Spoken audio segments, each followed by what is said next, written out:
you'll never be able to fully scale your online course business because you're basically focusing on the wrong things because you're only relying on one strategy. And now when I say this, you might be able to think to yourself, you would need 10 different marketing channels and 10 different ways of posting content or 10 different ways of actually selling. But what I mean is that you need one single marketing source that actually works. But in the beginning, when you're starting to sell out your offer and you need to actually verify whether your offer actually do solve a problem and actually can help someone solve a problem, you need to actually test hundreds of different strategies to find the winning formula.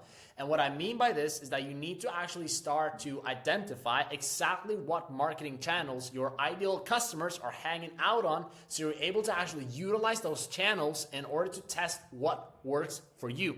First of all, it's different from every niche to niche, right? And from offer to offer. When you're actually building an online course out there, you need to actually think exactly what is exactly inside your ideal customer's mind. What do they think about? What keeps them up at night? And then you need to see exactly what marketing angle you actually want to make out of that, depending on what problems they have, what experiences they have, and also what outcome they actually want to set for themselves, right? Because when you actually go out there and coach people or actually help people, you need to realize that everybody out there is very different, right? When it comes to your niche, and they want to receive the information you have to provide to them in a different type of way. So when you actually are gonna craft a marketing strategy, whether it is through Meta ads or TikTok ads or YouTube ads, when you actually perform your entire marketing funnel, you need to think exactly in what way you want to deliver your message, right? So the first thing you would actually look at through Instagram, for example, is that you would actually target people that are a certain segment of your niche that have certain problems that you help them solve. Then you want to go on another marketing channel where you test out, for example, TikTok, and you actually do it totally different and you target them in a different type of way, and you talk about different problems than you're talking out on Instagram, right? And you also take different type of ways of communicating the message you're trying to actually get to people, right? So for example, if I am a dating coach and I help men basically improve their dating life, right? And let's say I have a target niche, which is newly divorced men. What I would do on Instagram is, for example, run an Instagram ad directly towards my target audience who have the problem I help them solve, which is basically that they don't know how to get back into active dating life. They've just gone through a very serious divorce. Now, what I do then is to actually target and call out my prospect, and I talk about the problems they're experiencing.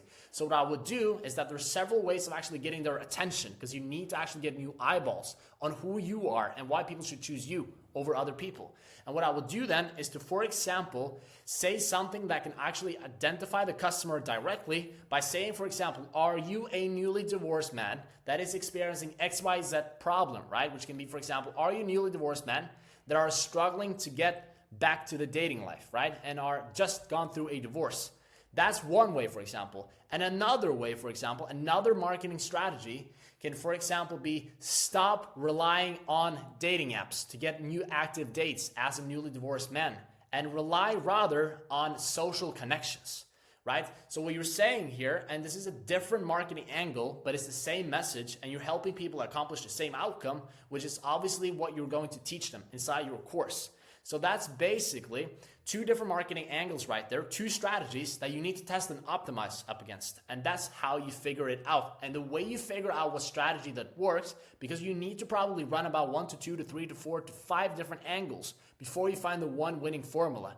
And you see that by the numbers that you're getting in. How much does it cost my business to acquire one customer? How much does it cost to acquire 2, 3, 4, 5 customers, right? And you need to see the bigger picture of things, and you need to see it on a scale. And then once you calculate that, that's when you know what marketing angle or strategy is most profitable. Now, when it comes to your content, which is the middle of your funnel or the middle of your sales process, what you want to look at is how does your customers want to achieve or receive the message you're trying to promote through social media. So for example, with Instagram, we all know that Instagram is mostly meant for short form content. Short form content usually lasts around 1 to 2 minutes in total, and it's going to be very specific and tailor-made directly to the customer and what they're experiencing. So what you want to do with short-form content, just like an advertisement, you want to talk about the problems and one specific topic per content idea, and basically talk about the problem they're experiencing, right? So you want to talk about one problem per one post,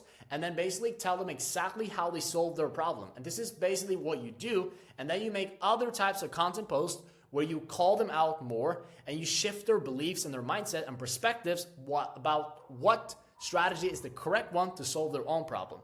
Let's say that you are a mindset coach and you have people that are struggling with depression. One way, for example, as a coach to basically make great content is to say, for example, stop relying on replacing bad habits because you keep going back to your old ones. A better one would be, for example, stop relying on old habits. Replace it with another positive one, for example. That's a better way because you're calling out your prospect. And another one, you could tell them basically why bad habits is bad. For example, and it's a totally different message with the same message, but totally different content angle. And you need to test them on different type of way of that they want to receive your information. And you need to look at successful influencers or content creators inside your niche in order to find the winning formula. And that's basically how you are able to actually find one strategy, one marketing channel that you actually totally master before you eventually and essentially go over to different marketing channels and actually hire people to do the work for you once you've mastered the arts and crafts of doing the one strategy. But in the beginning, once you're starting out an online course business, you need to focus on different strategies to test what's working and what's not working and what's the cheapest way of acquiring a customer. And this actually comes down to all your marketing, content, and sales, right? Now, first of all, when I started out, I had the same type of approach. I tried 10 different ways of marketing myself. I ran 10 different ads to see exactly how I wanted to grow my course to 5K a month. And I didn't know exactly what strategy that worked in the beginning. My average cost per lead was through the roof. It was $20, which meant that in order to actually get customers, it cost me super expensive. Average cost per lead should be $10, right? And below. So I needed to test 70 different angles even, and 7 different ways of content and marketing messages to find my one winning formula. And it's all a numbers game. And that's something that you have to understand once you want to scale your business past 10K, 20,000 a month. And that's how you actually approach it. If you want to learn exactly how I do this and how you can do it as well without having to actually go through so much struggle to actually not have the right information and right approach to business and growing your online course business, if you're a total beginner or you're an already established coach or course creator that just want to expand your community, right, and actually get a 80% retention rate, then I would advise you to go to my totally free course in my YouTube bio here, which is called OC 6-Figure Accelerator Lite, that teaches you exactly how to do just that. And if you like the video, comment, like, and subscribe, and comment down below what you think of the video. And I would also appreciate if you think this is a great video, and if you want more videos like this, please comment that down below as well. And I'll see you in the next video.